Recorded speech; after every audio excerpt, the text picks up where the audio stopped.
Call me Louis. This is my spot. LuiSpot.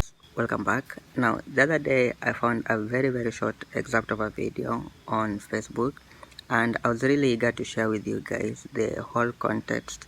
And I'm really grateful to Ashra Kwesi, whom I spoke with last night, and he allowed me to share with you this video that I'm about to show. Now, do you know how we people, black people or people of African descent, always say how we deny the truth to learn more about our own history? Here's a case example where even if we move to physically seek the truth from museums, somehow they try to deny us the truth. Take a look and judge it for yourself. As I said before, many years I've come here, and Amenemhat III that you see right here was in the front, along with all the other Middle Kingdom pharaohs. And I came a year ago and I noticed that he was missing. I didn't know where he was at. And it wasn't until I came back, after searching throughout all the museum, I find him in the back corner. In this back corner with pieces that you see are broken up. He is a major pharaoh of the 12th dynastic period, a time of high literature, a time that it was known as the second golden age of Kemet. This is a brother who took and built the pyramids in Harawa. This is the brother who made the black capstone put on top of this pyramid that you just saw. But why is he in the back corner? But you're going to see Nefret and Rahotep, those two figures. Once you see them, you'll recognize them because you see them in all the books in America. That's who they show you, who were irrelevant, who were not pharaohs, who did not build major sites and so forth, and one even questioned if they had anything to do with this. But we got to question, why is Amenemhat III all the way in the back room, in the back corner for no one to see him, where he's been systematically moved out of the way?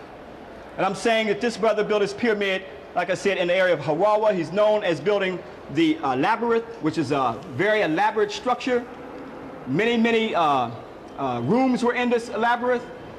So all the things that he did, but the racism of the Western world, this is where we have Amenemhat III. But you see his nose has been knocked off.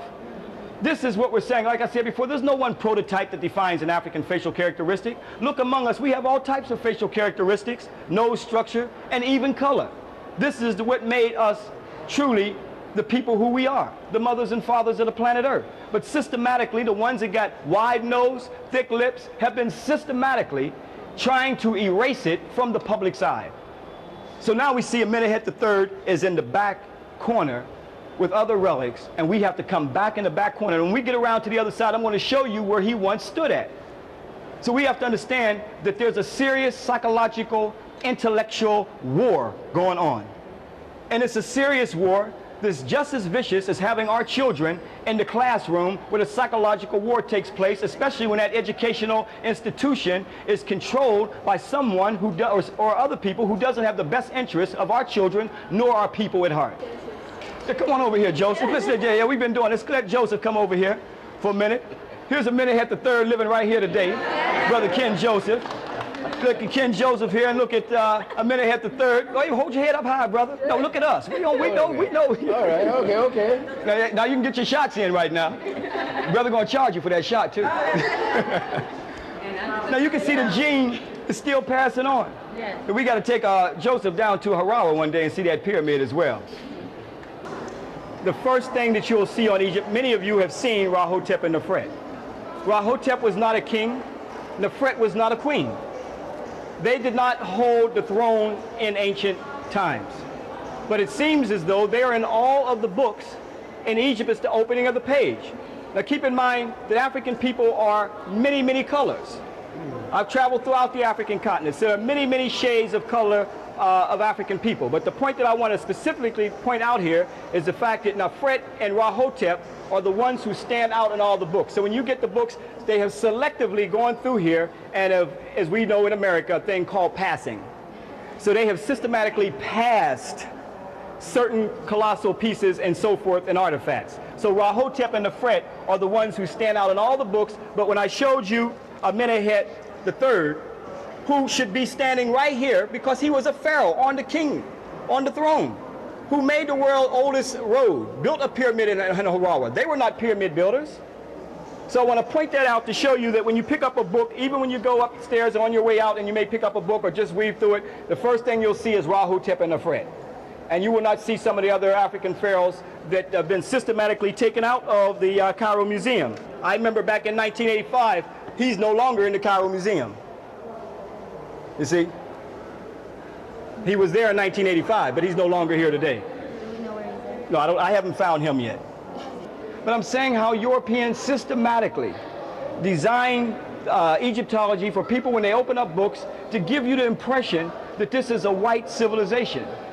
So you have to understand how the corruption, how Europeans are systematically trying to guide the minds of the people by putting images and representations of people there in front of us to make us think that this is the only way they looked. And that was not the case, and that's what I'm trying to put emphasis on here. Now you can see the grandeur of African people, brothers and sisters, like looking at this grand master right here, Amenemhat III. Amenemhat III was known in the 18th dynasty as the grand master builder during his time. And when we get into Upper Egypt, you're going to see the temple that he also built on too. You're going to see the lotus columns that he also built in Luxor.